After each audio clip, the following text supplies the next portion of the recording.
Ang hangin sa studio ng It's Showtime ay kadalasang makapal sa tawanan, makinang at bardagulan sa nasabing noontime show. Ngunit noong January 11, 2026, ang kapaligiran ay naging mas mapanganib. Itinaas lang ng Akabagabol star na si Vice Ganda ang pusta ng 2028 presidential race sa antas na kasing biseral at marahas. Sa isang nakakigulat at mataas na stake outburst na nagpagulo sa digital world, naglabas ang komedyante ng pangahas na parang isang kasunduan sa pagpapakamatay kaysa sa isang pampulitikang komentaryo. Puputulin ko ang ulo ko kapag nanalo ang taong iyon.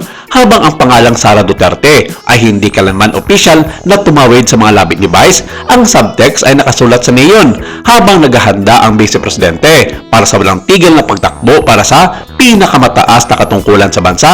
Ang digmaan sa pagitan ng phenomenal box office star at Daughter of Davao ay lumipat mula sa social media snipe tungkol sa literal na panunumpa sa dugo. Nagsimula ang drama sa sikat na segment na Laro-Laro Pick. Isang contestant mula sa Makati City ang nag-trigger ng kung ano ang maaari lamang ilarawan bilang isang kalkuladong political sermon. Si Vice Ganda, na kilala sa kanyang matalas na dila at mas matalas na political instinct, ay nagsimulang purihin ang mga residente ng Makati para sa kanilang di umano'y electoral intelligence. Binanggit niya ang kapwa co-host na si Jong Hilario bilang pangunahing halimbawa ng kalibre ng mga pinunong ginawa ng Makati. Ngunit pagkatapos, nagbago ang tono, naglaho ang katatawanan, napalitan ng malamig, intensidad na pagsisiyasat. Ibinunyag ni Vice ang isang lihim mula sa nakaraang halalan, isang sandali kung saan sinabi niyang inilagay niya ang kanyang buhay sa linya upang pigilan ang isang tiyak na individual na magkaroon ng kapangyarihan. Ang pahayag ni Vice na tinugon ng Diyos ang kanyang panalangin dahil ang individual na iyon ay natalo ay isang malinaw na pagbaril ng babala. Tahasang itinali niya ang nakalipas na tagumpay na ito sa nagbabadyang anino ng 2028 kung saan sa kanyang mga salita ang mga nilalang at mga peste ng lipunan ay muling nagugutom sa pagkapangulo sa kabila ng pagkalugmok sa kontrobersiya. Ang mga digital investigator, ang mga netizens ay hindi kailangan man ng mapa para mahanap ang target.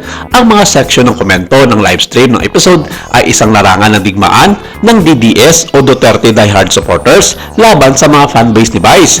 Ang pinagkakasunduan, ang target ay walang iba kundi si VP Sara Duterte.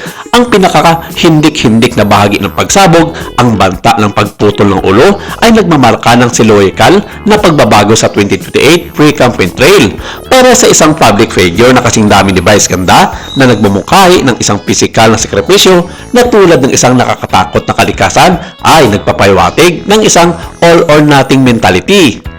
Ito ba ay hyperbole? Siyempre, ngunit sa mundo ng politika sa Pilipinas, hyperbole ang pera ng masa. Sa pagsasabing mas gugustuhin niyang masiraan ng ulo kaysa makita muli ang isang Duterte sa Malacanang, ipinoposisyon ni Vice Ganda ang sarili bilang sacrificial lamb ng oposisyon.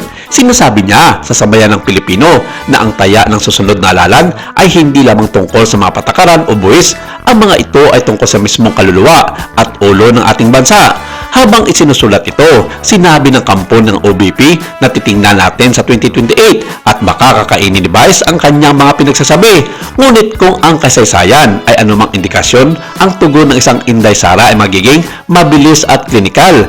Ang Vice Presidente ay hindi kailanman umiiwas sa isang away at sa kanyang mga mata na nakatuon sa pagkapangulo, hindi niya kayang hayaan ang isang higanting media tulad ni Vice Ganda na kwadro sa kanya bilang isang peste o isang magnanakaw ng walang ribotal. Kumakalat na ang mga alingaw-ngaw sa loob ng mga bulwagan ng Senado na maaaring maisa pang pagtulak na ideklarang persona non grata si Vice Ganda sa mga pangunahing lalawigan ng Mindanao. Ang pagsisiyasat sa impluensyang pinunduhan na nagbabayad ng buwis ni Vice sa pamamagitan ng kanyang palabas ay malamang na paraan para sa kanyang mga detractors.